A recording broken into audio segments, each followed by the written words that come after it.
In today's video, I'm going to teach you how to free up space in Dropbox if your storage is creeping toward the limit or you just want to tidy things up. I'll walk you through two fast, safe methods using the Dropbox website. We'll remove shared folders you don't actually need and then clean out large files that are quietly eating up space. First, let's clear out shared folders you no longer use. Open a web browser and go to dropbox.com, then sign into your account. On the left-hand menu, click Shared. This page lists every folder that's been shared with you. Take a moment to scan through and spot folders you don't actively work in anymore, maybe old projects or temporary collaborations. When you find one, click the three dots next to the folder name. Choose Remove from my Dropbox, or it might appear as Leave, depending on what you see. This action removes the folder from your account, which immediately frees up space on your quota, but it does not delete the folder for the owner or anyone else who still has access. It's a safe way to declutter without breaking anything. If you ever need it again, the owner can reshare it or you can rejoin via the original invite link.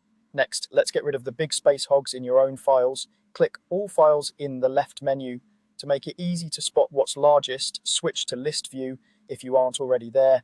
Then click the Size column header to sort from largest to smallest. This instantly surfaces the biggest items at the top. Look for massive videos, old zip archives, and high-resolution graphics you no longer need. Before you delete, quickly review the file name and location to make sure it's not part of a critical workflow or a shared folder where others rely on it. If it's safe to remove, select the file or folder and choose Delete. Confirm when prompted. Repeat this process to work through the top of the list. If you're unsure about a file but think you won't need it online, consider downloading a copy to your computer or an external drive before deleting it here.